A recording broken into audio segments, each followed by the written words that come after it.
Dear ones, I am Archangel Michael. Very good. Of course, I couldn't fail to comment on this walk today. I hope that many have done the walk, started the walk yesterday in the blue radius and have managed to transmute something. My brothers, many of you are extremely apprehensive because you cannot see anything.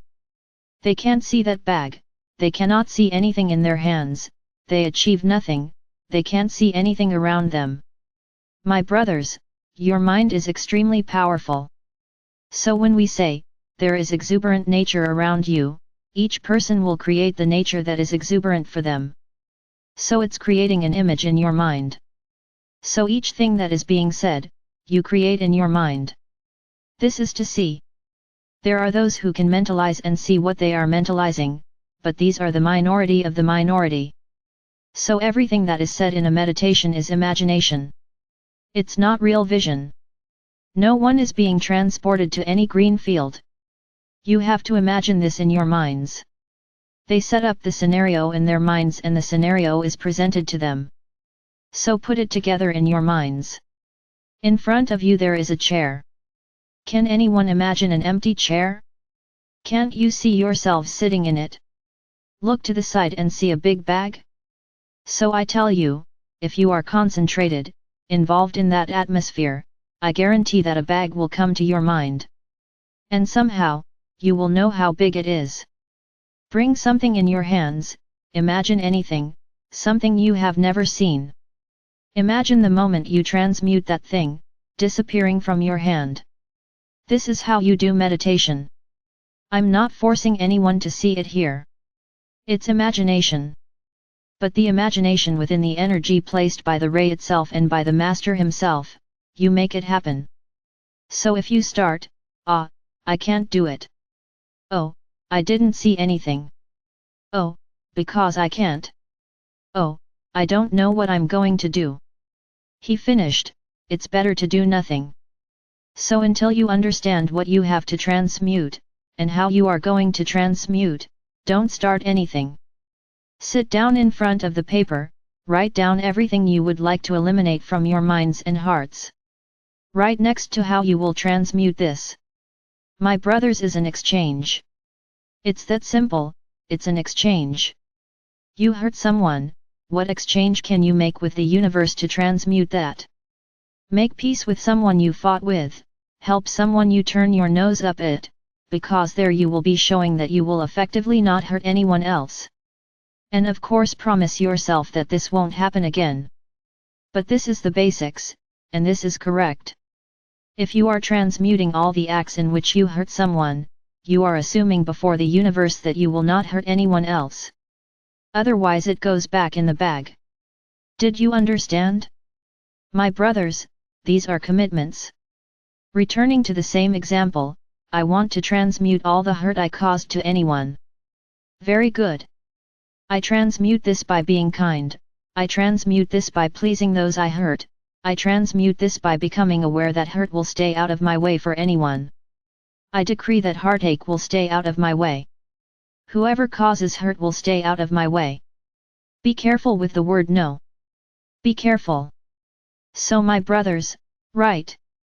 If you think, yesterday I wasn't good. Repeat the same request today, on the yellow ray.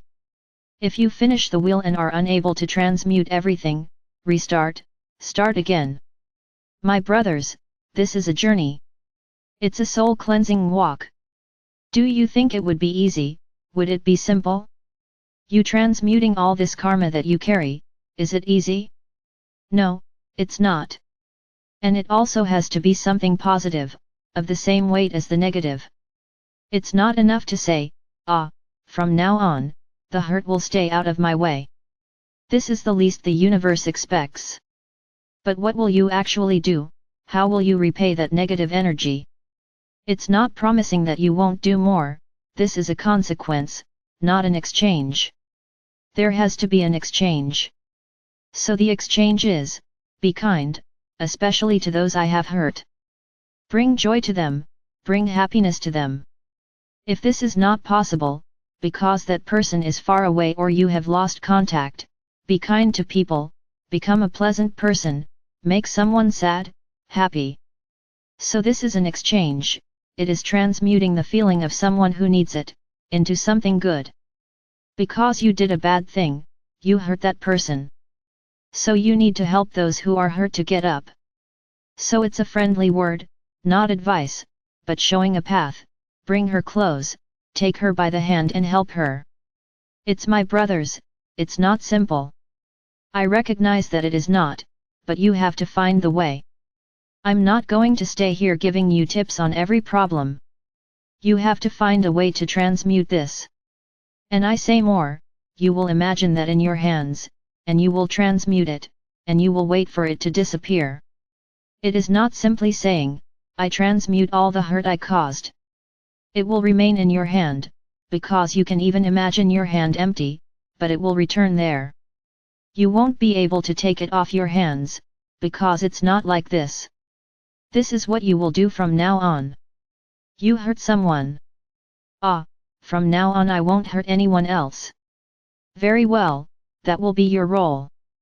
Because you have transmuted the hurts, then you cannot hurt anymore. Now what are you going to give in return, to transmute that energy, that suffering that you caused?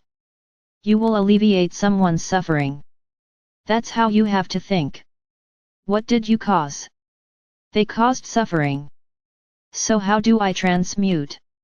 Alleviating someone's suffering. Do you understand? You took something from someone, you promise yourselves from now on that you won't do that again. So what is it to take something from someone? It's harming that person, it's making her suffer, because you took that away in an inappropriate way. You know you took that from the person in a not very correct way. So you hurt her, you made her suffer. From now on, you will no longer do this, excellent.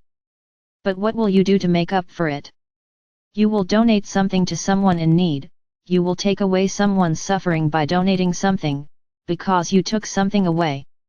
So you are going to donate something to someone. And one thing you have to understand is that this is not a joke.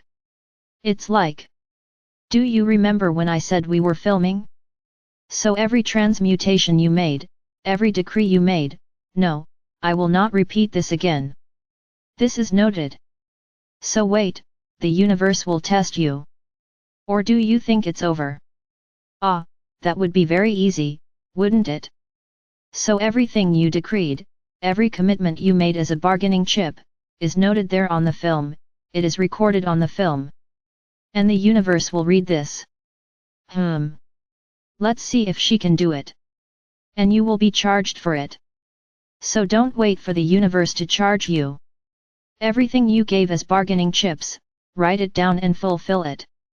Because otherwise, it will come back stronger and stronger, reminding you that you have a commitment to the universe.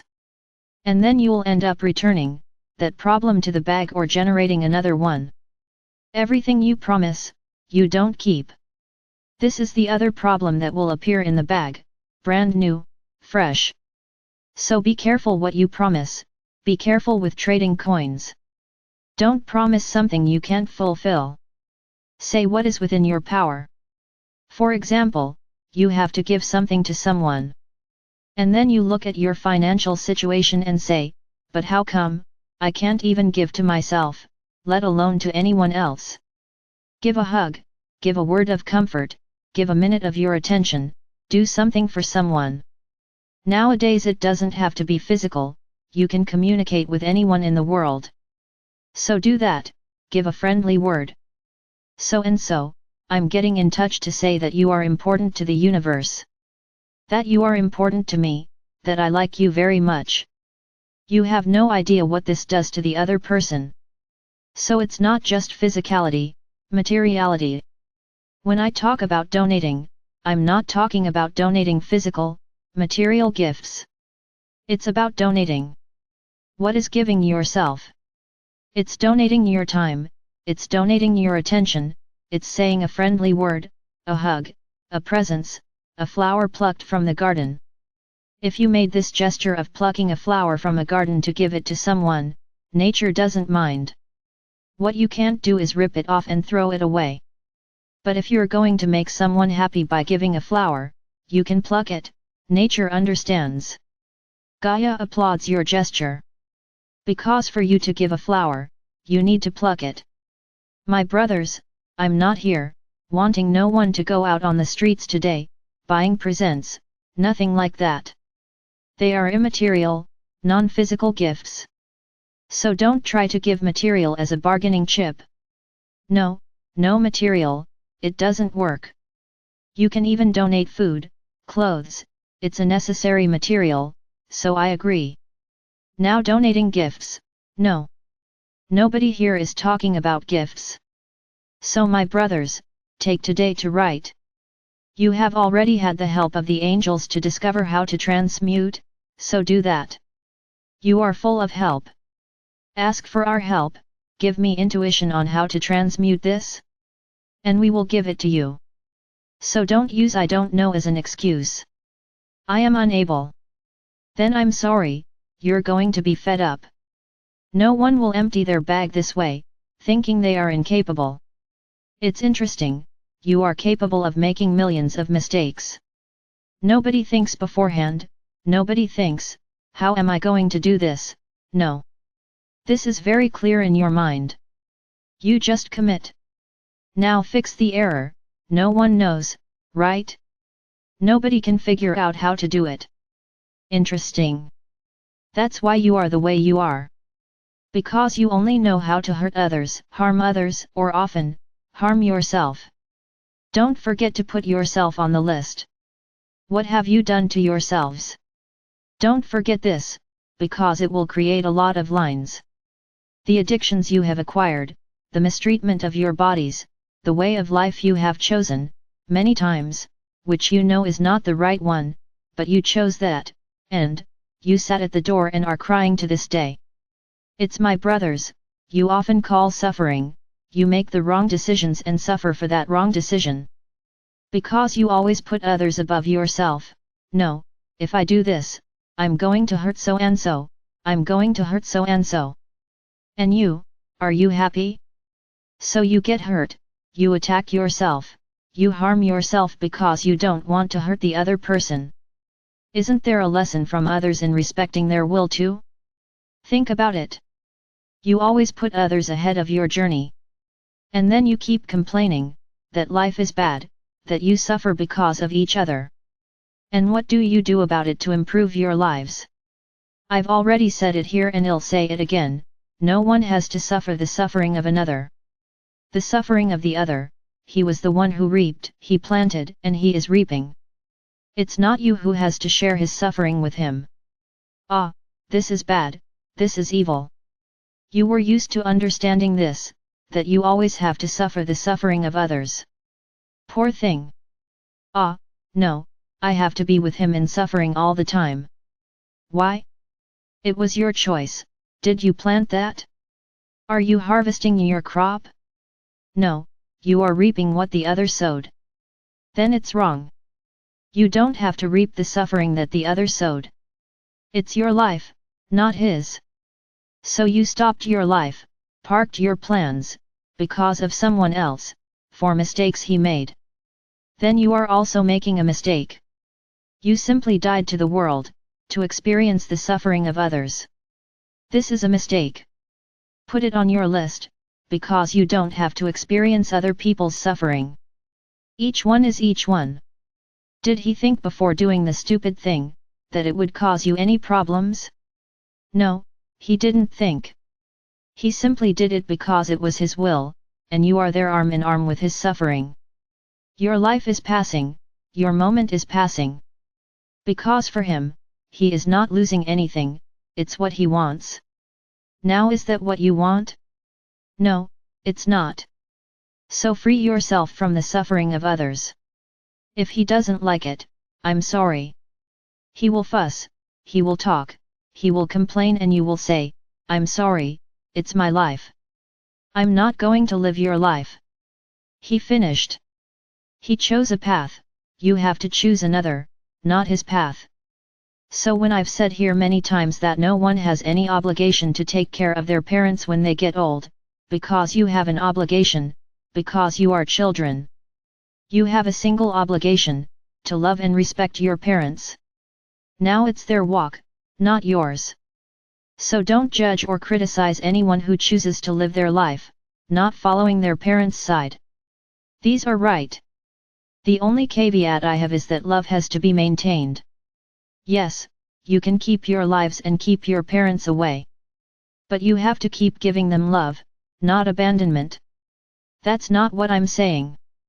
I'm not telling anyone here to abandon anyone, you just have to find a middle ground, that doesn't abandon those who have a problem, but that allows you to follow your path, follow your life. And that